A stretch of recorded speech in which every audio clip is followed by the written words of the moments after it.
what's going on in Cleveland, okay? The reality is that you have a lot of people there that are anxiously awaiting him stepping on the field during an NFL game that counts to see what he's got, to see what he's made of. To rehash his story just a little bit, Shedeur Sanders, initially coming out into the draft, projected to be a top 2 or top 3 quarterback taken in the draft, fell to the number 144th pick overall, a 5th round pick. And it was widely assumed that the biggest reason that happened was because of his daddy, primetime Deion Sanders. You know, you had some people out there saying that bravado was too much, that they were giving indications that if they didn't like where they were going to be drafted, that wasn't someplace they were going to go. And without collusion even needing to be necessary, you had owners that were saying, we ain't taking him, we ain't taking him, we ain't taking him, until the Cleveland Browns ultimately did in the 5th round with the 144th overall pick. Needless to say, since that time has come, Shedeur Sanders performed well in a preseason game against the Carolina Panthers, performed significantly less than well, pretty badly, in another preseason game, and was considered to be outplayed by Dillon Gabriel, who was another rookie draft pick drafted before Shedeur Sanders. And as a result, he was the QB2. Sanders has been named the QB3. Joe Flacco was the QB1 for the Cleveland Browns. And when you look at their defense, you know they are legit, they're real. And you know if anything's holding them back, what's really, really holding them back, more so than anything else, it's their offense. It's not their defense. Because when you look at Myles Garrett, a monster if ever there was one on the defensive side of a football field, he is the best in the business. Nobody can deny it. Myles Garrett is that dude. All right. And then you look at some of the other pieces that they have. Clearly, if they had any kind of offense, the Cleveland Browns would easily be a title contender. But because they don't have any offense, they're a shell of themselves right now. They're desperately in need of a quarterback, and that's what's going on. Okay. Needless to say, Coach Kevin Stefanski had to talk about this because he's the only active NFL coach who's been named Coach of the Year multiple times in 2020 and 2023. We know he can coach, but we also know that this team is not good enough because they don't have offensive weapons. And they're trying to find a quarterback. Everybody's looking at them, begging them to get their act together and what have you. And Shedeur Sanders has been unapologetic about his confidence and what he believes he can do on an NFL field when given the opportunity, and that simply has not happened yet. And so anytime he says anything, it's going to be taken and just blown up into astronomical proportions. Unfortunately, my colleague at ESPN, ESPN's Rex Ryan, went on Get Up earlier this week and said that Sanders wasn't ready, questions his readiness for NFL speed and decision-making, and basically said stuff like just shut the hell up and play and blah, blah, blah, blah, blah. One could easily argue that would have been excessive, and it's kind of crazy for Rex Ryan to tell somebody to shut up. But you know what? The bottom line is this. I understood where he's coming from. And Rex Ryan is one of the most brilliant defensive minds this game has ever seen as a coordinator. I know if you're a New York Jets fan, if you're a Buffalo Bills fan, you might not feel that way about the job he did as a head coach, even though Rex Ryan did go to a couple of AFC championship games. We keep forgetting that. But in the end, the bottom line is that they might have felt he was a bit too harsh with Shedeur Sanders. With all of that being said, Coach Kevin Stefanski had some things to say about his QB3 still. And by the way, I was on the record saying he shouldn't be a QB3. He should be a QB2 because we know you ain't putting Joe Flacco back in the damn game. So why would you even have him as a QB2 when you know his 40-plus-year-old self is just there as a security blanket? This is really about Dillon Gabriel or Shedeur Sanders' team for the time being moving forward. But nevertheless, that's what the situation is. And Kevin Stefanski was being talked to by reporters about these very issues. Here's what the head coach for the Cleveland Browns had to say. Take a listen. From the second he's been here, he's been working very hard, very intelligent young man. He's done a nice job throughout practice. And he's been, this whole season, he's been learning how to get yourself ready and understand the rhythm of an NFL week and what that looks like as a backup. And obviously now feel like he's ready to go in as a starter. So that's what he's saying. Okay, and we get that part. We understand it. So what's the big brouhaha about? Well, if you're watching on camera, you can see. But I'll tell you in a second after I play this for you. Shedeur Sanders talking to reporters. Listen up. Because Shedeur Sanders is not saying anything. He's pantomiming as if he's speaking, but he's really not really saying anything. Okay? He's moving his lips, he's moving his body language, etc., but he's not saying anything. Now, a lot of people look at that and they say it's immature. What the hell is he doing? To me, what he was saying is, no matter what I say, it's going to be taken out of context or it's going to be blown up and exploited, and it's not going to do me any good. It's only going to be harmful. Because you know how people are. Every coach, every organization wants their quarterback, in terms of dealing with the media, having press conferences or being interviewed, they all want their quarterbacks to be like Dak Prescott. You know, you're articulating yourselves pretty well, but in the end, when it comes to dissecting and interpreting what you're saying, you said absolutely not a damn thing. Give the media nothing. Give them nothing. Just give them lip service and say what they're going to say. Nobody's better at that than Dak Prescott. We all know this, okay? So that's what they want from Shedeur Sanders. Here's what I would say to y'all. Fair enough. If you are Shedeur Sanders, I want to say, I think the young brother's smart. He's only 23 years of age. He is smart. He is talented. He is accomplished. Jackson State and then ultimately Colorado, and what we saw him do on a collegiate level at both programs was very impressive. We can't deny that. We can't deny his poise under pressure and what he's capable of delivering. His ability to learn, adjust, adapt, and ultimately grow.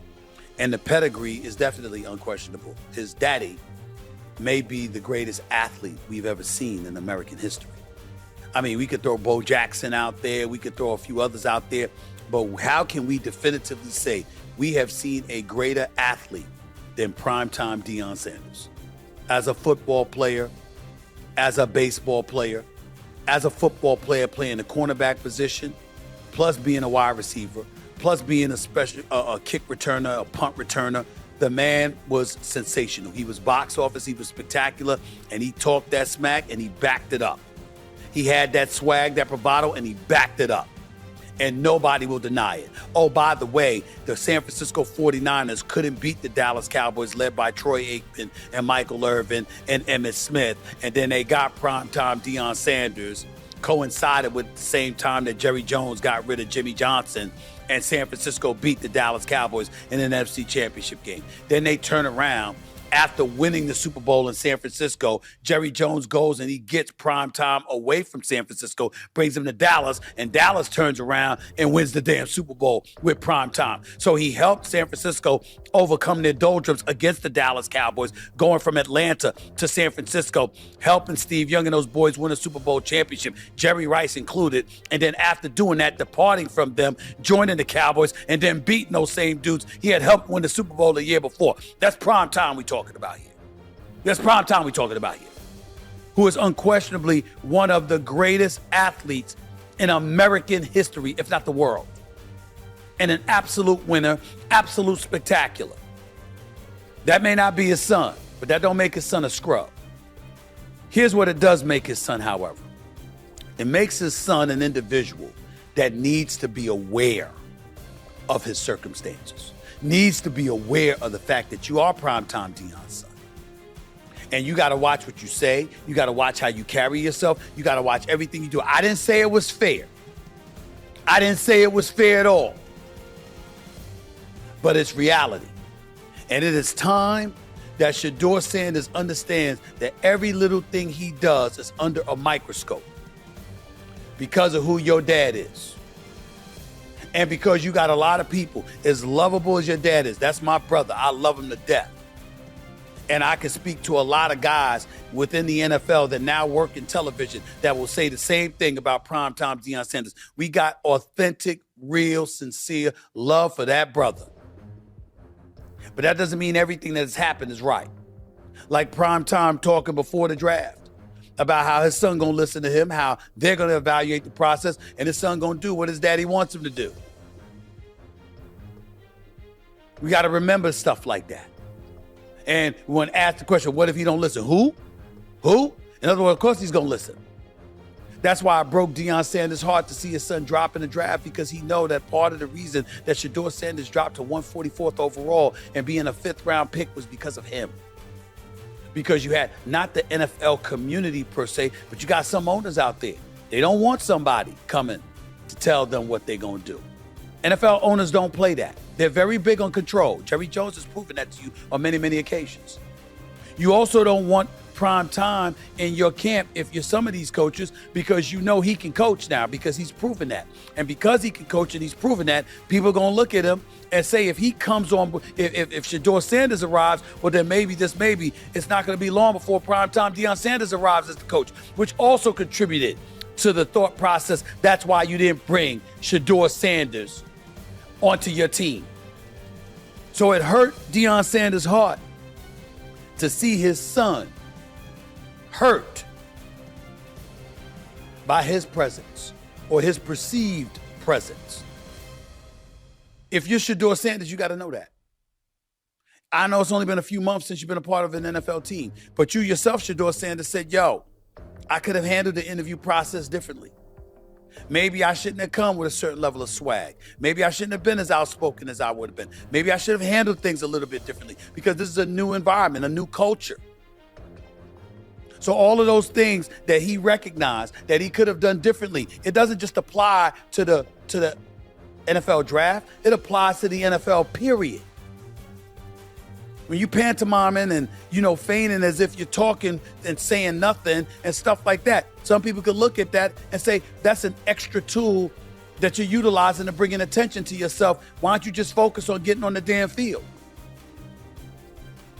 Again, I'm not here criticizing Shedeur Sanders. I'm simply forewarning him about what he needs to watch out for. Because I do think he's a great kid. And I do think that he listens. And I do think that there's no character issues with this kid. And I do think he's smart. And I do think he can play. And I do think he has pause. And quite honestly, I think he's going to be better than Dillon Gabriel if given a chance. Now, Dillon Gabriel did look better in preseason. Got the ball out of his hands quicker, knew where he was going with the football, seemed a bit more decisive. And what he did against the Eagles as opposed to what Shedeur Sanders did against the Carolina Panthers. So we got to take all of those things into consideration. But we also have to remember that Dillon Gabriel's approaching 25 years of age.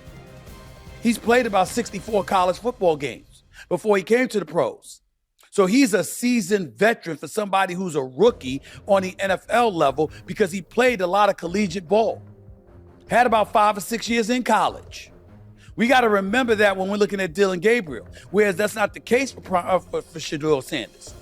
And give Shedeur Sanders sometimes, who knows what he's going to do, who knows what he's going to be, who knows what he's going to accomplish. All of those things are relevant. We got to think about that before we're judging this brother. But in the same breath, Shedeur has to understand that even though that would be the right thing to do, some people ain't going to be inclined to be fair.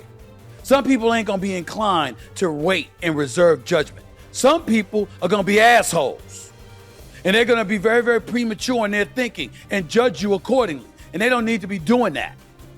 But they're going to do it anyway. You got to know that, be prepared for it, and guard against it. That's what you got to do if you're Shedeur Sanders. Because I got news for you, ladies and gentlemen. Unless Dillon Gabriel goes out there and plays lights out and has Cleveland in position to legitimately compete for a playoff spot, you are going to see Shedeur Sanders this year. And you know why you're going to see him? Because Cleveland is clamoring for it to be seen. I'm talking about the public. It's not like Haslam, the owner, and Berry, the GM, and others have given you much to cheer for. Myles Garrett is there. Remember, he asked to be traded before they gave him $40 million a year. $40 million. They gave that to him to quiet him down, but also because he deserves it. But the reality is that Myles Garrett knew they weren't good enough. The defense is good enough. The offense is trash. So what's Dillon Gabriel or Shedeur Sanders eventually going to do about it? It remains to be seen. But Cleveland's going to want him to find out. Yo, he's a QB3. I'm talking about Shedeur Sanders here. And he's got one of the popular jerseys. He's more popular than anybody on Cleveland. People want to see him. And when you suck as a football team, when it comes to wins and losses, the least you can do is give the fans what they want to see. So at some point, whether it's week 13, week 14, week 15, I believe you're going to see Shedeur Sanders. And hopefully, when it does happen, he's ready. Because if he's not, the world's going to know that too. 888 Mad Dog 6 is always the number to call up. It's 888-623-3646. Plus, if you want to leave a voicemail message, go to SiriusXM.com